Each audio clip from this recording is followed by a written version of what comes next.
I called my husband in a hurry, but he didn't answer. I was afraid that I would be reported as a suspicious person if I stayed there, so I took my daughter and went back to my mother's house. After bombarding my husband with phone calls, he finally answered. What? You're so persistent. What's going on? There was a stranger living in our house. Well, I sold that house. I was shocked and asked him.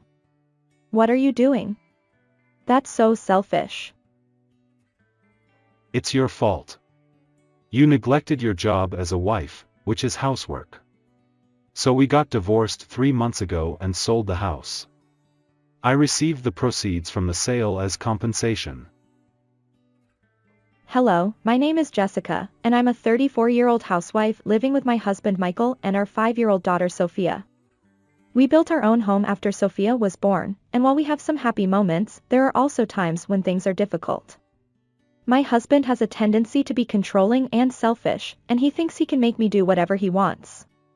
When he comes home from work, he immediately asks, What's for dinner? And even after he's finished eating, he doesn't put his dishes away or wash them. He takes a bath, drinks alcohol, eats snacks, and leaves his dishes on the table. When I point out his behavior, he gets angry and says things like, Who do you think is supporting your life? Don't complain when you don't work. Even though I work too and contribute to our household, this is too much. Moreover, my husband is not helpful when it comes to raising our daughter. When Sophia was born, he was thrilled and said things like, She looks just like me. But now he doesn't pay attention to her and tells her to play with me when she asks him to play. She gets sad every time and eventually stopped asking him to play altogether. I wonder if we're really happy. I've been sighing a lot lately. I wonder why I keep cooking for such an unreasonable person. Am I going to live my life like a housekeeper? While I was thinking about such things while cooking, the landline phone rang suddenly. I couldn't answer it right away because I was cooking. Hey, what are you doing? Hurry up and answer it. If we argued here, the phone would be disconnected. I hurriedly washed my dirty hands and answered the phone. It's Saturday night now. Who could it be at this time? I was surprised when the person on the other end of the phone introduced himself as a doctor. Then the doctor said something that surprised me even more. Your mother has collapsed and has been taken to the hospital. Can you come right away? I almost dropped the receiver. My mother suddenly collapsed. My head went blank at the sudden event. Since I got married, the number of times I visited my mother had decreased. My father had already passed away, and I wanted to increase the number of visits after that, but since my daughter was born, I couldn't visit my mother's house frequently. I've received a lot of love from my mother and I still want to repay her. I don't want this to be our last goodbye. According to the doctor, the cause of her collapse was a myocardial infarction. When she was brought in, it was critical, but now her condition is stable for the time being. I breathed a sigh of relief when I heard that. She's going to be hospitalized for tests and such from now on. I'll go right away. I hung up the phone. I'm an only child, and my father has passed away, so my mother only has me. As soon as I hung up the phone, I got ready to go out. When I told my husband, Sorry, my mother seems to have collapsed, so I'm going to the hospital. What? What about my dinner? I was amazed. Is his dinner more important than his wife's mother collapsing? Normally it would be nice if he could say something like, Should I worry and take the car out? That's not the point. You should know that much. When I raised my voice, my husband was surprised for a moment, but then he started to get angry. What's with that attitude? I thought it was a waste of time to talk to him anymore, so I had my daughter get ready to go out and got in the car. My husband was still yelling, but I ignored him and went to the hospital. My mother was sleeping on the bed.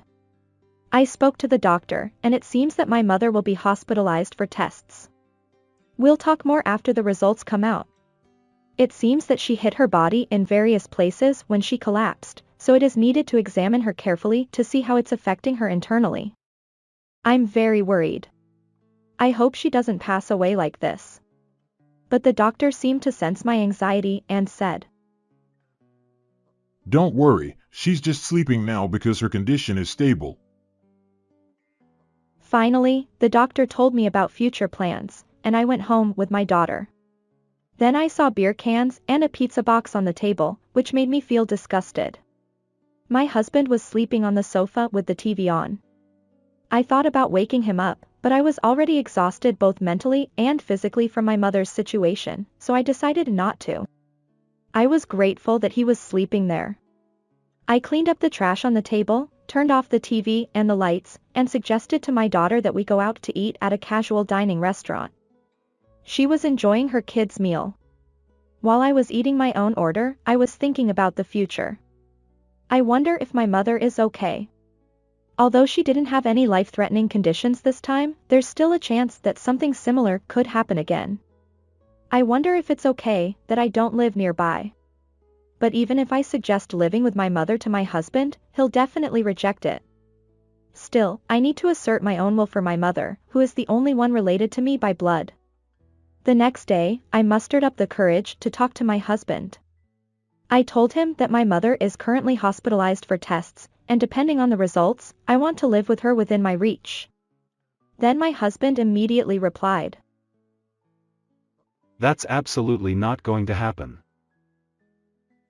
I expected it, but I didn't think he would reject it so quickly. Why not? This is my house. I won't let it become an uncomfortable place for me. That's terrible. I'm not talking about normal cohabitation. I'm saying that I want to live with her in case she needs care. Besides, this is my house too. What's not allowed is not allowed. I'm the one who works and pays for our living expenses, so I have the right to make decisions. I never thought my husband was such a selfish man who didn't understand anything. He might be the one paying for our living expenses, but I'm the one who takes care of everything in this house. I felt more distrustful of my husband than ever before. A few days later, I went to the hospital to get the results of the test. It turned out that my mother had hurt her back and would need care after being discharged from the hospital. I was in a bind because my husband had just told me that living together was absolutely out of the question. What should I do if I need to take care of my mother in the future? At that moment, I'm sorry for causing you trouble. My mother said with a sad expression. Seeing my mother like that, I realized that she was the one I needed to cherish. My husband's opinion and such things don't matter now. Don't worry, Mom. Everything will be fine, I said, holding her hand. I vowed to do whatever I could for my mother. After that, I told my husband several times that my mother needed care and I wanted to live with her to take care of her, but he rejected it every time. I'll go back to my mother's house for a while to take care of my mother. My husband got angry. You should have done that from the beginning. Don't make things complicated. I was really angry, but I got permission to go back to my mother's house, so I went there with my daughter after my mother was discharged from the hospital. When I went to pick up my mother at the hospital, she was in a wheelchair and looked very sad. I'm sorry for causing you trouble like this. She is a responsible person and probably doesn't want to cause trouble for others. But I am her daughter. I don't want her to hold back. It's okay. Let's have fun with just the three of us from now on, I said, holding her hand. And so, my mother's care began at my mother's house. When I entered the house, my mother tried to make tea for me, but I stopped her in a hurry. Mom, don't try to do everything yourself. You can rely on me from now on. I'm sorry, thank you. My mother said, looking a little sad again. Then my daughter said cheerfully, I'll prepare it. My mother and I were both relieved, and in the end, the three of us prepared tea together and ate sweets. We had a peaceful and enjoyable time like that, but that night, my husband called me out of the blue. Hello? Is something wrong? Hey! Where the hell are you wandering around? Huh? I was surprised. What was my husband talking about? Didn't I say I'm going to start taking care of my mother at my mother's house today? Then my husband said something outrageous. What? You're staying overnight? I didn't hear anything about that. What about my food? Laundry? Bath? Come back here right now. Unbelievable. Does he think I'm a housekeeper or something? I said I'm going back to my mother's house for a while. You're a grown man, you can do the housework by yourself. Don't mess with me. Come back soon. I didn't give you permission to stay overnight. It's impossible to take care of my mother without staying overnight. It takes 3 hours by car from my mother's house to our house. Anyway, Sophia and I will live at my mother's house for a while. I said that and hung up the phone. I was really fed up with my husband. And so, my life of taking care of my mother began. My mother couldn't bathe herself, so I washed her body while taking a bath together. I cooked the dishes that my mother always made for me when I was a child. At first, I wasn't used to it, but I was happy to live with my mother again after a long time. My daughter also seems happy to spend time with her grandmother. Although my mother can't play with her, she listens to my daughter's stories and my daughter is very fond of her. After a while, there was no contact from my husband since that day. I was surprised, but it was a relief that he didn't contact me, so I didn't contact him either. One day, about 3 months after that, my mother's condition worsened. I took her to the hospital in a hurry. According to the doctor's diagnosis, her back was quite bad and her leg muscles were also weakening. I was told that she needed to switch to a hospitalization lifestyle, so I requested it. I want my mother's condition to improve as much as possible. I immediately completed the hospitalization procedures and brought my mother's change of clothes from home. I'll come to visit you every day. After telling my mother, I went home with my daughter for the first time in a while. However, as soon as I arrived home, I felt a strange sense of discomfort. First, there was an unfamiliar car parked in front of the house. My husband bought a new car while I was taking care of my mother. I was fed up with him. I was going to complain about it, but when I tried to unlock the door with my key, it wouldn't turn. What's going on? No matter how many times I tried, the key wouldn't work. Is this not my house? I looked at the exterior of the house in a hurry, but it was definitely the house that my husband and I built. But I was surprised when I looked at the nameplate. The name of a complete stranger was written on it. I was at a loss for words. It had been 3 months since I started living with my mother to take care of her. Did my husband sell our house during that time? I called my husband in a hurry, but he didn't answer. For the time being, I went back to my mother's house with my daughter because I was afraid of being reported as a suspicious person if I stayed there. And then I called my husband over and over again until he finally answered the phone. What's up? You're so persistent. What's going on? A stranger was living in our house. Well, I sold the house. What? How dare you do something like that? It's your fault. You neglected your job as a wife and housekeeper. So we got divorced 3 months ago and sold the house. I'll take the money from the sale as compensation. What? I couldn't understand what my husband was saying. What is he talking about? Wait a minute. What do you mean we got divorced? I already filed for divorce. You and I are strangers now. Don't ever contact me again. He said, and hung up the phone. I panicked. What happened? I didn't sign any divorce papers, but how can we get divorced? First, take a deep breath and calm down.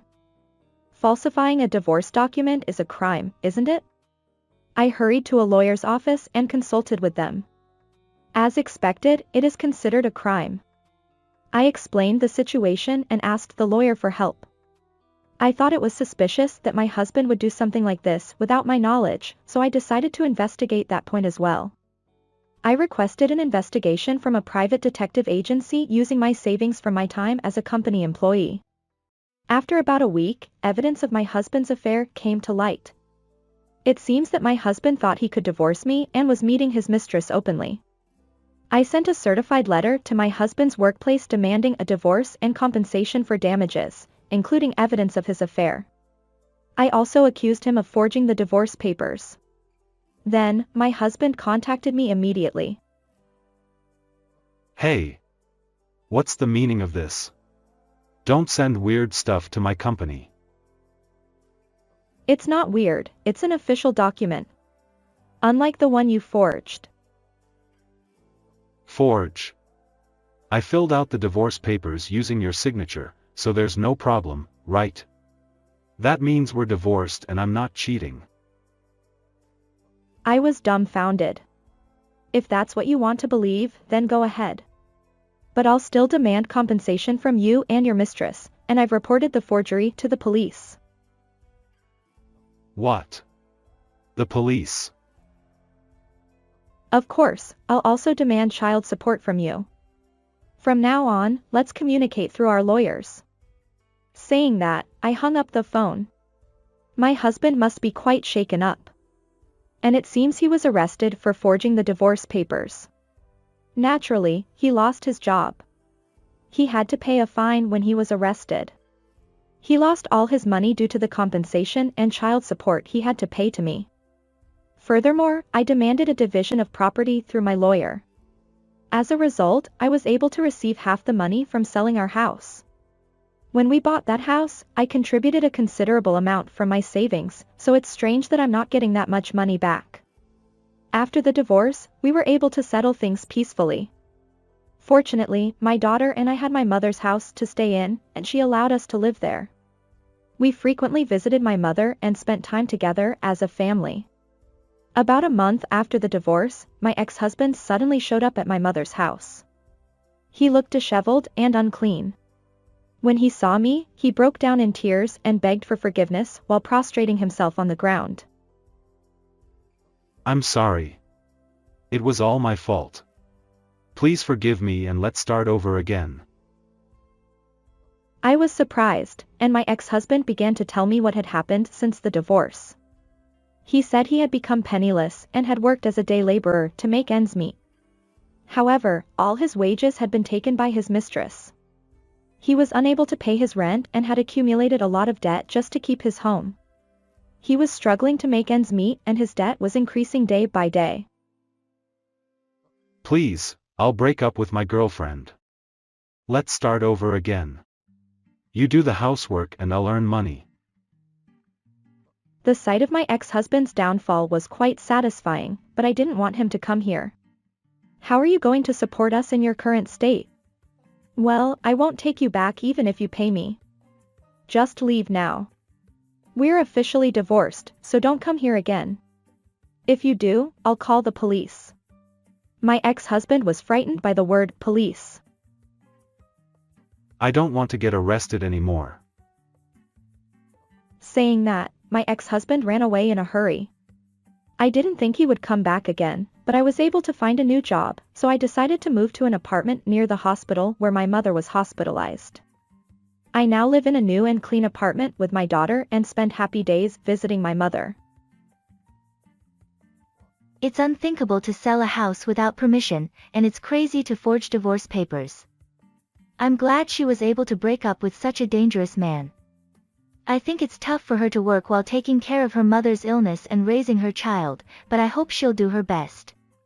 How was this story? Please subscribe to the channel. See you in the next video.